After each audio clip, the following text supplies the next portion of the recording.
My name is Beulah, and at 62 years old, I never expected to be starting over. After spending nearly 7 years raising my 4 grandchildren while my son Adam and his wife Jessica lived their lives. I finally reached my breaking point when they announced baby number 5 was on the way. The look on their faces when I packed my bags and left was nothing compared to their reaction when they actually called the police claiming I was mentally unstable. Before I tell you how this all blew up in my face, let me know where you're watching from and hit that subscribe button if you've ever had to put your foot down with family who take advantage of your kindness.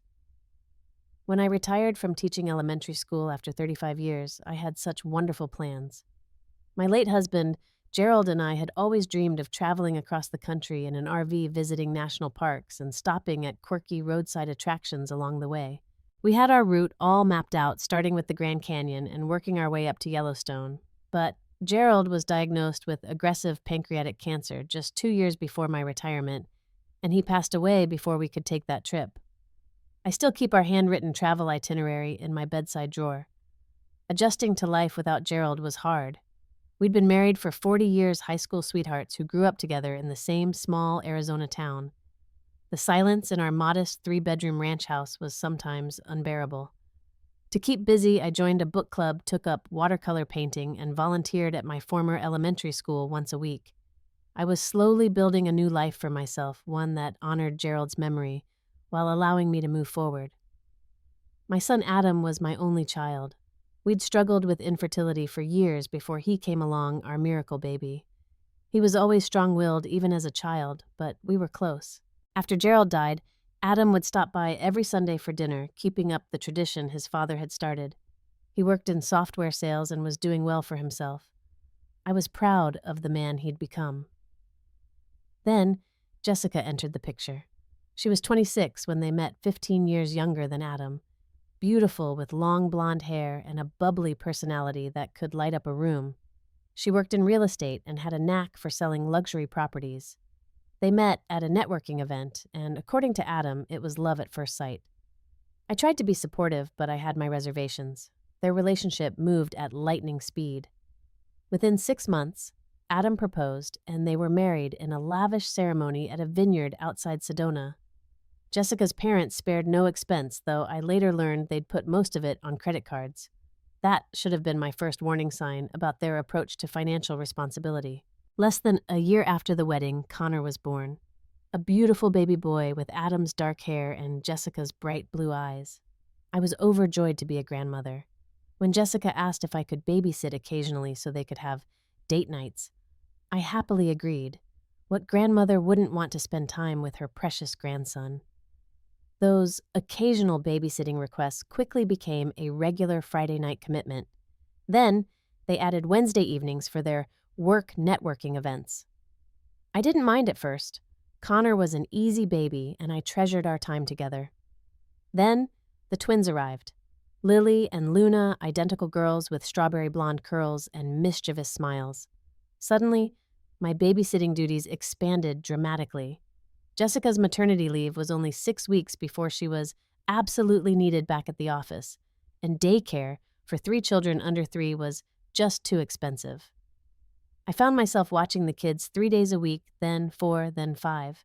I began to notice a pattern in Adam and Jessica's lifestyle. Despite claiming they couldn't afford childcare, they drove matching luxury SUVs, took weekend trips to San Diego and Las Vegas, and Jessica always had the latest designer handbags.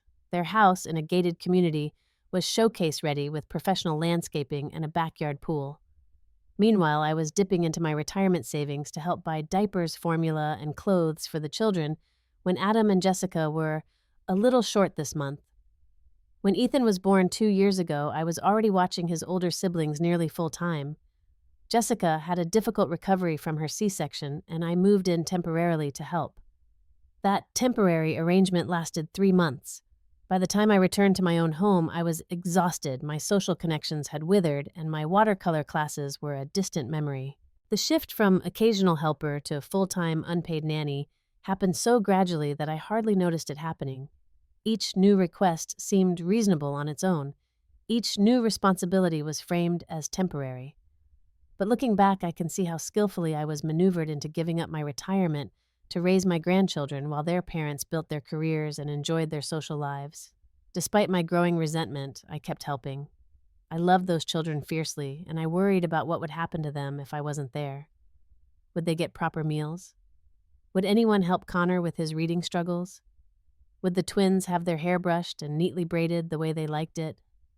Would baby Ethan get his afternoon nap that kept his night terrors at bay? I never expected to become a mother again in my 60s, but somehow, that's exactly what happened. 2 years ago, Adam and Jessica approached me with what they presented as an exciting opportunity. They had a guest house on their property that was sitting empty. Wouldn't it make sense for me to sell my house, move into the guest house, and be closer to the grandkids? I could save on property taxes and utilities, and they would have help right on site. At first, it sounded wonderful. My house had become too big for just me, and the maintenance was getting harder to manage. The guest house was charming with a small kitchenette, a bedroom with an attached bathroom, and a cozy living area with large windows overlooking the garden. It even had a tiny porch where I could sit and read. I sold my home of 30 years, the one Gerald and I had purchased as newlyweds, and renovated room by room over the decades. The sale brought in a decent sum that I added to my retirement savings, and I moved into the guest house with only my most treasured possessions. The rest went into storage or was given away. The first few months were nice. I had my own space, but was close enough to help with the children when needed. I could make breakfast for Connor before school, help the twins with their preschool crafts, and rock Ethan for his morning nap. I still had afternoons to myself when the older kids were at school and Ethan was sleeping. But then the requests increased. Could I pick up Connor from school since Jessica had a showing? Could I take the twins to their ballet class because Adam had a client meeting? Could I keep Ethan overnight because they had a work retreat? Each request seemed reasonable on its own, but they quickly added up to full-time childcare. The first real warning sign came about 6 months after I moved in. I had gone to the grocery store to pick up ingredients for dinner. When I returned, all 4 children were alone in the main house. Connor, at 6 years old, was attempting to make sandwiches for his siblings, while Ethan cried in his playpen. Adam and Jessica were nowhere to be found. When I called Adam in a panic, he casually mentioned that they had gone to look at a boat they were considering buying. "We were only going to be gone for an hour," he said defensively. "Connor knows to call if there's an emergency." I was furious. "He's 6 years old, Adam. He cannot be responsible for 3 younger children. What if there had been a fire? What if Ethan had choked on something?" "Mom, you're overreacting," Adam replied. "We knew you'd be back soon." When Jessica returned, her response was even more dismissive. "They're with their grandmother most of the time anyway. What's the difference if we step out for a bit?" That's when I first tried to establish some boundaries. I sat them down and explained that while I was happy to help with the children, I needed advance notice and clear agreements about my responsibilities. I reminded them that I had my own appointments, classes, and social commitments. Jessica's eyes welled up with tears. "I thought you wanted to be involved in the children's lives," she said. "Do you know how lucky they are to have a grandmother who lives right here?" "My mom is in Florida and barely knows them." Adam put his arm around Jessica. "Mom, we really need your help right now. Jessica's real estate business is taking off, and I'm up for a promotion. It's just for a little while until things settle down." Faced with their united front and Jessica's tears, I gave in. I canceled my plans to visit my sister Barbara in Michigan. I dropped out of the art class I had just started. I called my former colleagues and explained I couldn't make our monthly lunch anymore. As the months passed, my world shrank until it consisted only of the children's routines, the walls of their house, and my small guest house where I would collapse in exhaustion each night.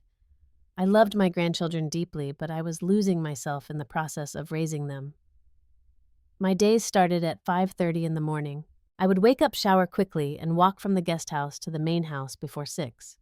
I'd prepare breakfast for everyone, pack Connor's lunch for school, lay out clothes for all 4 children, and start the first of many loads of laundry for the day. Adam would emerge around 6:45, grab a cup of coffee and whatever breakfast I had made, and be out the door by 7.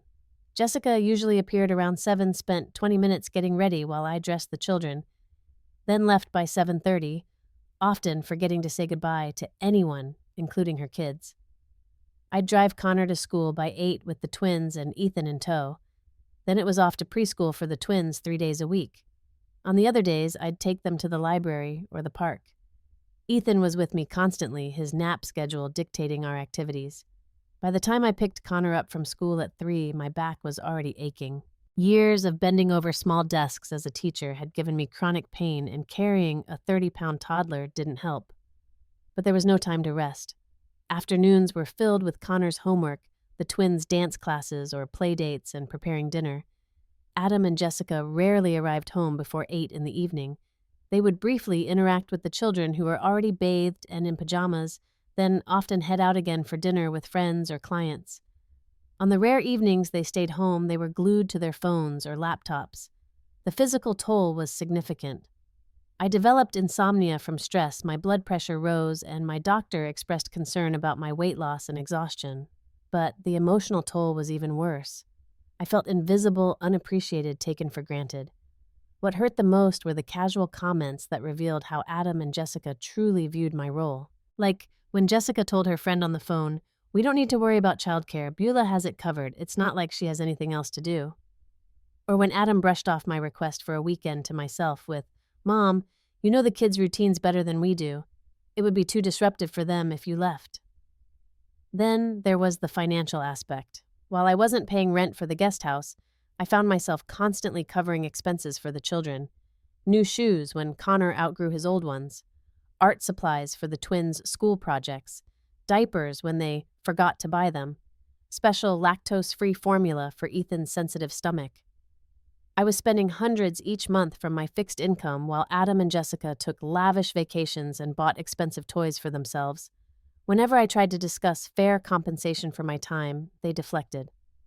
"We're family, Mom. We don't pay family," Adam would say. Or Jessica would counter, "The guest house is worth at least $1,500 a month in rent. You're getting a great deal." One particularly painful incident occurred when I had scheduled an important appointment with my cardiologist. I'd been having concerning symptoms and had waited 2 months for this appointment. Jessica had promised to come home early to watch Ethan. 10 minutes before I needed to leave, she texted that she was stuck with a client and couldn't make it. I missed the appointment and had to reschedule for 3 months later. Another hurtful moment came when I overheard Jessica on the phone with her friend. "Beulah has nothing better to do anyway," she said, laughing. "She should be grateful we give her purpose. Can you imagine how empty her life would be without us?" I stood frozen in the hallway, tears streaming down my face as her words confirmed my worst fears about how they viewed me. My only outlet was my online friendship with Margaret, a former teaching colleague who had moved to Oregon. During our video calls, when I could find private time, I would pour out my frustrations and fears. "Beulah, they're taking advantage of you," Margaret would say firmly. "You deserve better than this. You raised your son. You don't need to raise his children, too." But I felt trapped. If I wasn't there for the children who would be, Adam and Jessica had made it clear that they had no intention of cutting back on their work or social lives to parent their own kids. The children would suffer, and that thought was unbearable to me. So I stayed growing more resentful and exhausted by the day, watching my retirement years slip away in a blur of school lunches, diaper changes, and missed opportunities for my own life. Everything changed on a warm evening in June. Adam had received a significant promotion at work, and Jessica had arranged a celebratory dinner at an upscale restaurant downtown. Her parents were visiting from Florida, and my presence was required to make it a proper family occasion. I spent the afternoon helping the children make a congratulatory card for their father, then rushed to get them and myself ready for the dinner. Jessica's parents, Robert and Diane, were staying at a hotel despite the house having plenty of room. They preferred their space and privacy, Jessica explained. At the restaurant, after the appetizers had been cleared, Jessica clinked her water glass with a knife to get everyone's attention. She was glowing, her hand resting briefly on her still flat stomach. "We have some exciting news to share," she announced, looking at Adam with a smile that didn't quite reach her eyes. "We're expecting again. Baby number 5 is due in January." Adam's expression flickered with surprise before settling into a smile. This was clearly news to him as well. Robert and Diane offered polite congratulations, though I noticed Diane's slight grimace. The children were excited, especially the twins, who immediately began debating whether they wanted another brother or a sister. Then Jessica turned to me, her expectation obvious. "Beulah will help us manage, of course, right?" "Beulah, we couldn't do it without you." Adam nodded, adding, Mom's our secret weapon, aren't you, Mom? I felt the weight of everyone's eyes on me as a strange calm settled over me. In that moment, seeing my future stretching endlessly before me filled with more diapers, more sleepless nights, more unrecognized sacrifice, something inside me broke. Or perhaps something was finally fixed. Congratulations. I said simply, my voice steady. I offered no promises, no enthusiastic agreement to continue as their unpaid nanny for yet another child. Jessica's mother, Diane, laughed lightly. Thank goodness for Beulah. I always tell my friends how lucky Jessica is. I'm much too young to be tied down with babysitting. I've got my tennis club and my book group. And your weekly spa day, Jessica added with a laugh. Well, a woman has to maintain herself, Diane replied, patting her expensively highlighted hair. The conversation moved on, but inside my decision was made. I couldn't do this anymore. I wouldn't do this anymore. 5 children that weren't mine, that I had no legal responsibility for yet, was expected to raise while their capable, healthy parents lived their lives as if they were still childless. That night, while everyone slept, I sat at the small desk in my guest house and made plans. I researched apartment rentals in my sister Barbara's town in Michigan. I calculated my finances, determining that I could afford a modest 1-bedroom place with my Social Security and remaining savings. I looked up the distance from Barbara's house to several complexes, finding one just 2 miles away that seemed perfect. The next morning, Adam and Jessica left early as usual. Adam had a breakfast meeting to celebrate his promotion, and Jessica had clients to meet. Neither of them mentioned the new baby or made any effort to discuss what this would mean for our living arrangement. They simply expected my continued compliance. After they left, I called Barbara. My older sister had been telling me for years that I was being taken advantage of, offering her spare room whenever I wanted it. This time, I took her up on it.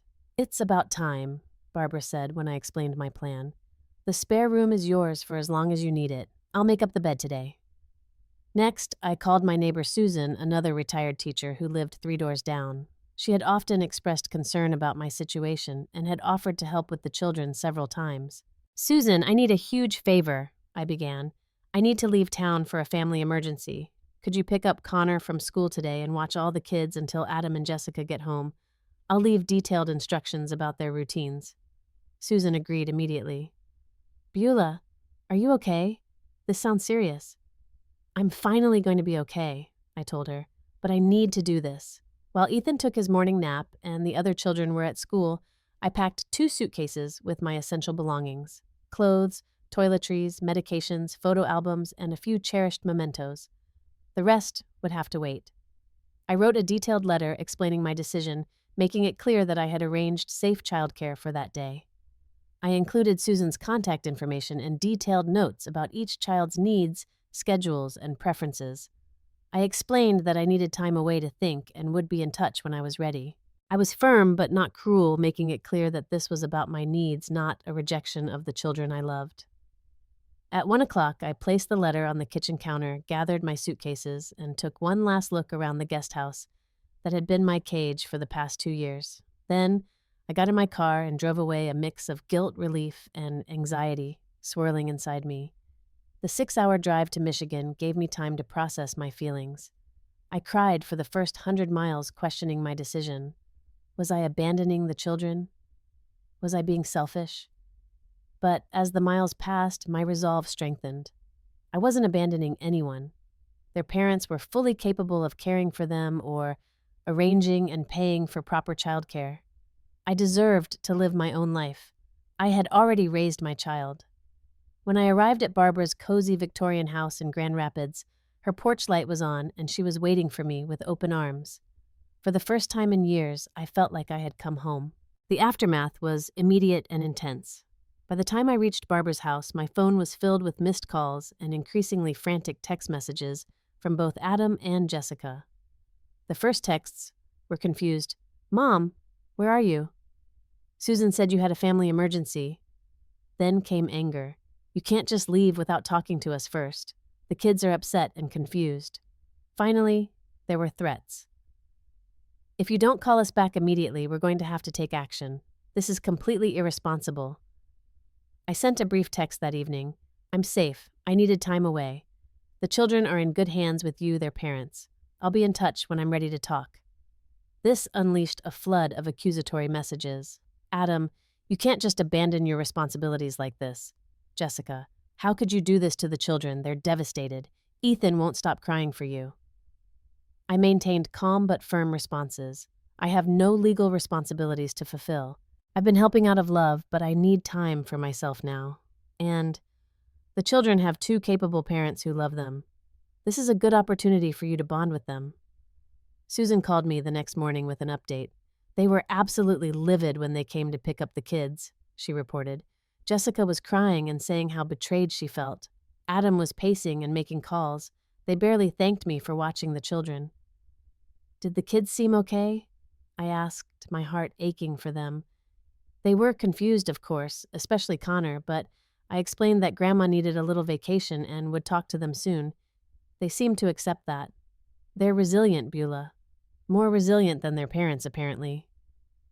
That evening, about 30 hours after I had left, there was a knock at Barbara's door.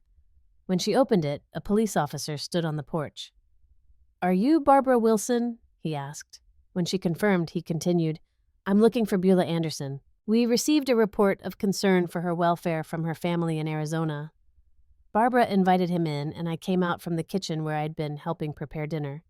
The officer explained that my family had reported me as potentially mentally unstable and in danger, claiming I had left without warning and might be having a breakdown. The humiliation and anger I felt in that moment was overwhelming. To have police sent to check on me as if I were an incompetent child or a mentally ill person was deeply insulting. After raising 4 children virtually single-handedly for years, my one act of self-preservation was being painted as a mental breakdown. "Officer," I said as calmly as I could, "as you can see, I am perfectly fine. I left my son's home after years of providing unpaid childcare. I left a detailed note and arranged for the children to be supervised. I am a 62-year-old retired teacher with no history of mental illness, simply a grandmother who decided she needs to live her own life." Barbara, always my fierce protector, even though I was only 2 years younger, added, "My sister is of completely sound mind.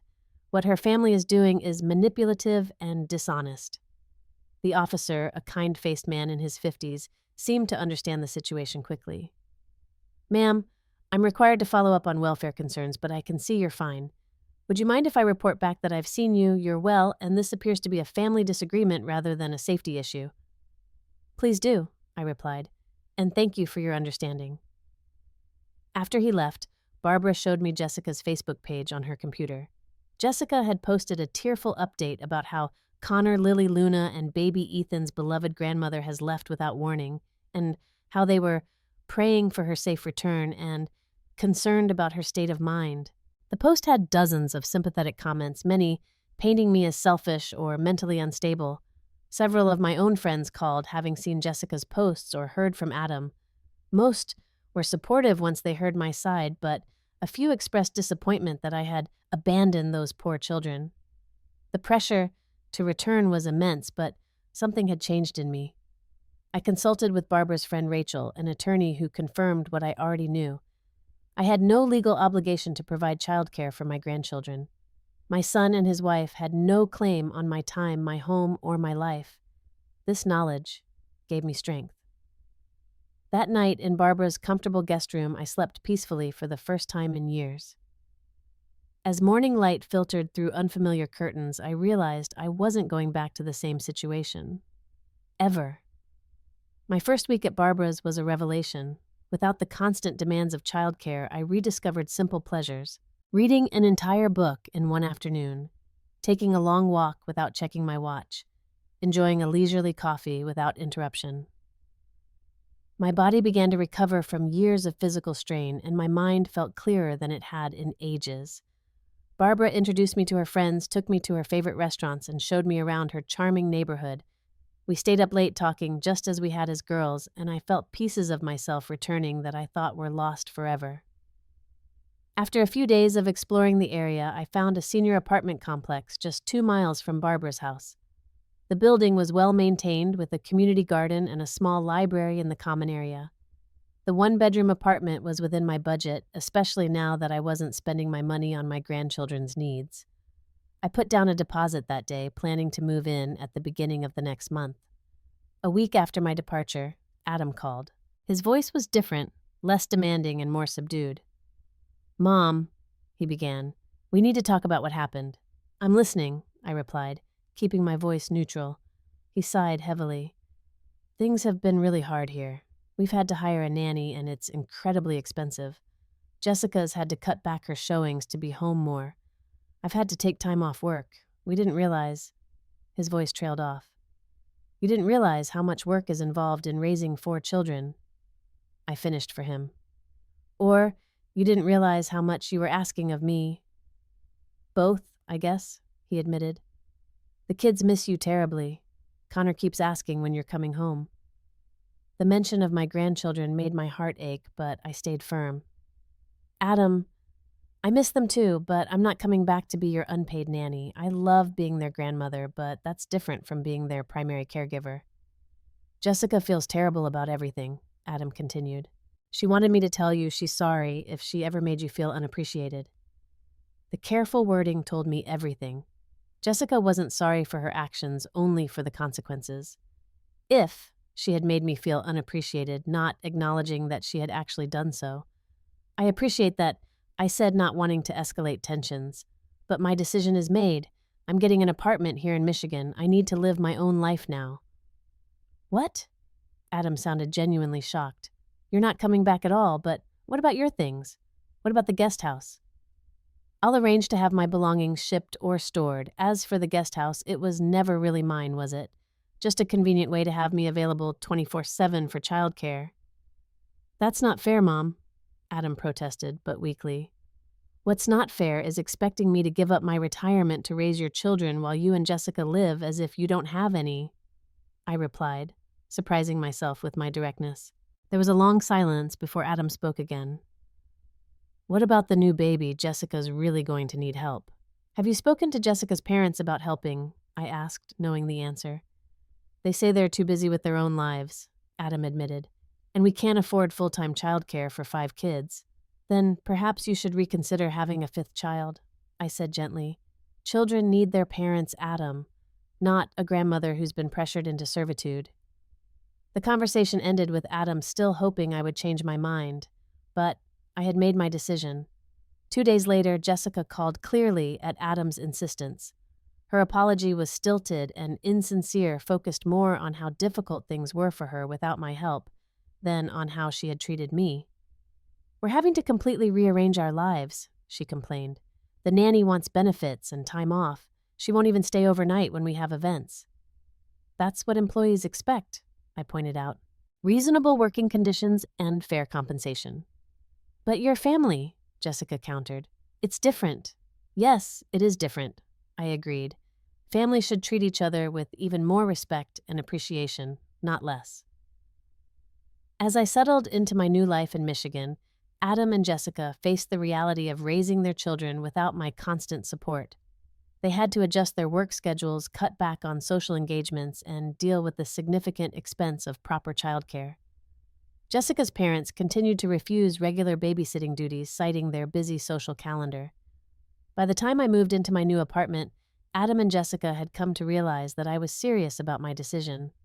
Their tone changed from demanding to pleading, offering compromises they should have considered years ago. "What if we paid you for your time?" Adam suggested during one call. "We could work out a fair rate. Or you could have your own car here, complete freedom to come and go," Jessica offered. But I had found something precious in Michigan independence, self-respect, and joy. I wasn't willing to trade that away even for the grandchildren I loved dearly. "I'll visit regularly," I promised. "We can set up video calls so I can see the children, but I won't be moving back to Arizona to be your childcare provider." They reluctantly accepted my new boundaries, having no real alternative. As I unpacked my belongings in my new apartment, arranging my books on shelves and hanging my watercolors on freshly painted walls, I felt a sense of ownership over my life that had been missing for years. This space was truly mine, and my time belonged to me alone. 6 months have passed since I left Arizona and started my new life in Michigan. The transformation has been remarkable both for me and surprisingly for Adam and Jessica's family as well. People tell me I look years younger. The constant stress lines around my eyes have softened. I've regained the weight I had lost and my health has improved significantly. My doctor is delighted with my blood pressure readings and says, whatever I'm doing, I should keep doing it. My days now have a rhythm of my own choosing. 3 mornings a week, I volunteer at the local library, reading to children during story hour. On Tuesdays, I take an art class at the community center, rediscovering my love for watercolors. I've joined a walking group that meets in the park every morning where I've made new friends who are in similar life stages. I video call with my grandchildren every other day. Connor proudly reads to me from his new books. The twins show me their ballet moves and art projects. Ethan, now talking more, blows kisses to the screen and shows me his favorite toys. These interactions are filled with joy and love, unburdened by the resentment that had begun to color our relationship when I was their caretaker. Once a month, I fly to Arizona for a long weekend visit. I stay at a hotel near their house, maintaining my independence while spending quality time with the children. We go to museums, parks, or simply bake cookies together in their kitchen. These visits are special precisely because they are limited and on my terms. The biggest surprise has been the changes in Adam and Jessica's lives. After calculating the actual cost of childcare for 4 children, they decided to postpone having a 5th child indefinitely. Jessica took an extended leave from her real estate work to care for the children herself, discovering both the challenges and rewards of being more present in their lives. Adam has become more involved as well. He renegotiated his work hours to be home by 5:30 most evenings and takes the children on Saturday morning outings to give Jessica a break. He's developed a closer relationship with Connor, coaching his Little League team and helping with science projects. Our relationship has evolved too. Initially strained by hurt feelings and adjustments, Adam and I now talk more honestly than we have in years. He's acknowledged taking me for granted and has apologized sincerely for allowing the situation to develop as it did. I don't know how we got so off track, he admitted during a recent visit. Somehow we convinced ourselves that because you loved the kids, it was okay to expect everything from you. Jessica has been slower to change. She still occasionally makes comments about how much easier things were when I lived in the guest house, but even she has grudgingly acknowledged that the new arrangement has some benefits. The children listen to me more now, she told me during my last visit. I guess they needed to see me as their mother, not just someone who passes through on the way to work. The children themselves are thriving with more parental involvement. Connor's reading has improved dramatically with Adam's nightly reading sessions. The twins are more settled with clearer boundaries and routines. Even Ethan seems more secure, bonding more strongly with Jessica during her time at home with him. My one regret is that it took such a dramatic action on my part to create change. I wonder sometimes if I could have addressed the problems earlier, been more assertive about my needs before reaching breaking point.